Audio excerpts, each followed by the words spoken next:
everyone, and welcome to the latest video from my DCG Student Assignment series. In this video we will be looking at Output 8, the presentation of the modification or concept design. In particular, we'll be looking at the Output 8 requirements, the general Output 8 sketching tips, and a sample layout for your Output 8. Okay, so as always, the first thing we'll take a look at is the marking scheme so that we know what we're trying to achieve. The first thing here we look at is the amount of marks going for Output 8 is 10, okay? The number of pages we're looking for is 1, and then the percentage of the overall student assignment marks given for Output 8 is 6.25%, okay? So that's how much you'll get if you get full marks in this part of the assignment. Then if we have a look here, you'll see that the marking scheme is really similar to Output 1 and Output 2 in the way that it's laid out, okay? So up here in the top, it gives the title of the output and then the different criteria that will be considered when correcting your assignment. I'll look at those in more detail later in the video. But then if we have a look down here in the way that the marks are actually given, we'll see that there are 5 different sections, okay, and they have 2 different criteria in each. So the first half of each one of the sections is the criteria that you've considered, all the way from extensive down to only having 1. And then presentation then is the second part, all the way from excellent presentation down to poor presentation. Now if we look at the first one here, you'll see that for extensive range of relevant criteria considered, you get 9 marks. And for excellent presentation, it gets you up to the 10, which shows that the presentation aspect of it is 1 mark, okay, compared to the 9 marks for the first part of the criteria.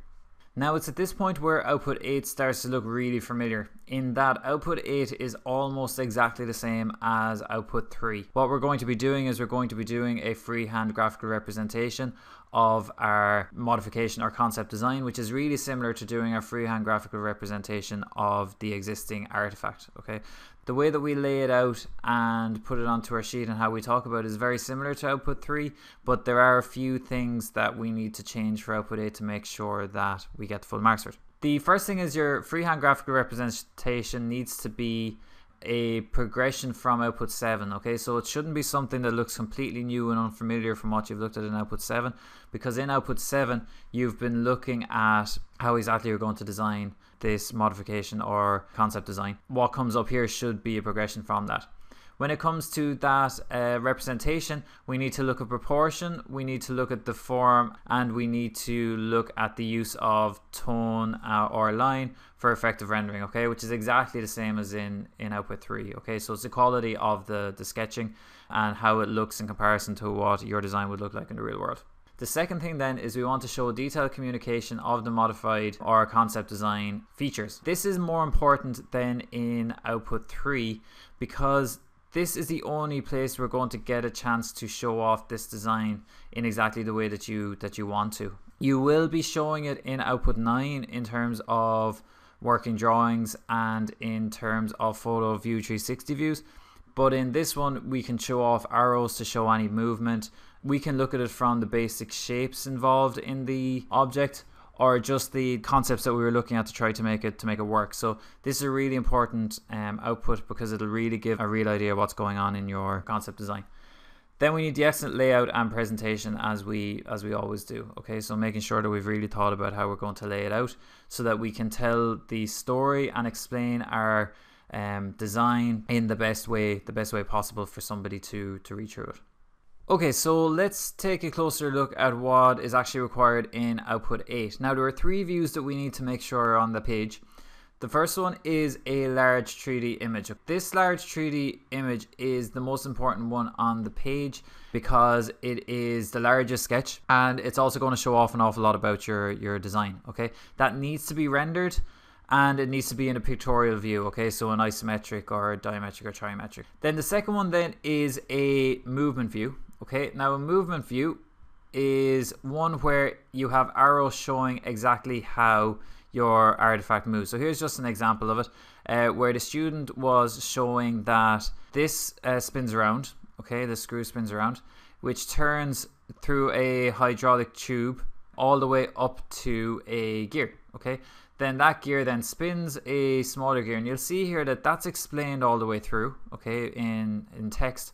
but there's also arrows showing where the rotation is happening. And that's important because it makes it really clear to the reader what exactly is going on. Then the next one then is we need to have detail views. Now here's an example of detail views. These are trying to show the reader exactly how parts of your design work. Okay, so for example, this student here put automatic legs on her smoothie maker, okay, because it was going to be used outdoor at festivals. And it explained one step at a time how it works. So the user presses a button, then a sensor tells each leg how long it needs to get depending on the ground. Then the third step then is the legs go up and down to match that. So you'll see here she gave a before. If they were all the same length, it would fall over. But with the sensor in there, what is actually happening is that it's keeping itself level because the legs on the left hand side got longer and the leg on the right hand side stayed the same length. And it's really clear to the user here what exactly is going on. The sketches don't have to be amazing. Okay, these are just 2D sketches, but they're really showing what's going on in the design. Then finally we have an exploded view and a sectional view, which aren't required, but if your design would work well with one of those views or both of those views, then put that in to explain. Okay, it's all about trying to explain your design in the best way possible. Most people will have their large 3D image, their movement view, and then they'll have lots of detail views. Okay, and the detail views will have the annotation in them. The absolutely vital part of this is the annotation. Okay, if you don't have annotation for every one of your sketches, okay, or if your annotation isn't very good in terms of how it explains what's being shown, then you're going to lose lots of marks. Okay, it's not just about sketching, it's about explaining. Okay, so you're using the annotation to explain what is going on in your design. Okay. So here are a few general sketching hints and tips. So the first one is, if you find sketching difficult, wait until after output 9 and use those views as a guide to help your sketching. So in output 9 you're going to have working drawings and you're going to have photorealistic views. Now you can use those to figure out your proportion and the sizes of things for your sketches in output 8. Okay, so there's no harm if you're not too confident with your sketching to wait until after output 9 to do that. Then the second thing then is to use coloring pencils, because it's the easiest way to show light and to show dark. It's quite difficult to show different light parts of your object and dark parts when you're doing your rendering if you use markers, okay, or crayons. Coloring pencils can be the easiest way of doing it. You can also use paints, but again, that's a little bit more specialized. If you're able to use it, fantastic. If you're not, the coloring pencils would be the way to go. Sketch and stick on. So this is all about, in output 8, all of your sketches need to be original, okay? And what that just means is that you can't scan it in and then place it onto your page. So what you can do is you can sketch on lots of different pages and then just stick them onto one A3 page. And that will just mean that you won't be under as much pressure when you're doing your sketches to have them perfect, because you can't use more than one page, okay? Whereas if you do it like this, you can do them on separate sheets, and if you make a mistake, you can just do another one and stick it onto your final A3 sheet. But the important thing is that the original ones are the ones that are handed up. The fourth thing then is to do each sketch many times and choose the best, okay? So for people that aren't that great at sketching, aren't that confident with sketching more so, doing it many times can really make your sketch better, because you'll realize each time that you do it mistakes that you're making and ways that you can improve them. Every time you do the sketch, the next time will be better, and the next time will be better until you get to a standard that you're happy with. The fifth thing is to use good quality paper. If you use very light paper, it's very difficult to sketch properly, especially in terms of your light and your dark parts of your sketch, okay? That's particularly relevant here with the coloring pencils. If you're using coloring pencils on bad paper, they won't come out as well as if you use good quality paper, okay? Last thing then is that the best sketch in the world is useless without a purpose. So if you're just sketching something for the sake of it so that it'll look nice, you won't get the marks for that, because you're not really explaining anything, okay? Every sketch that you put onto this sheet should be explaining something about your design. And again, just to reiterate it, they need to be original sketches when you hand them up in your portfolio. So after you've done your sketches, then we're looking at the annotations. Now at this stage you should be an expert in annotations, but we'll just have a quick look over it again just to make sure that you don't forget some of the most important parts. So the first thing is that they need to be clear and they need to be concise. Okay, now that just means that they need to be as short as possible to tell the amount of information that you want. Okay, you don't want any extra words or sentences that aren't vital to your explanation. You want to explain it in as best you can, but you don't want to waffle on with lots of writing. The second thing then is to do them handwritten, okay, in upper and lowercase letters. Okay, you don't write in your copybook in all capital letters, so don't write in all capital letters on your DCG student assignment. Write in your upper and lowercase just like you would normally, but not in joined writing. Okay, make sure that there's separate letters like I have them here, not joined, but in upper and lowercase. Use a black pen or marker.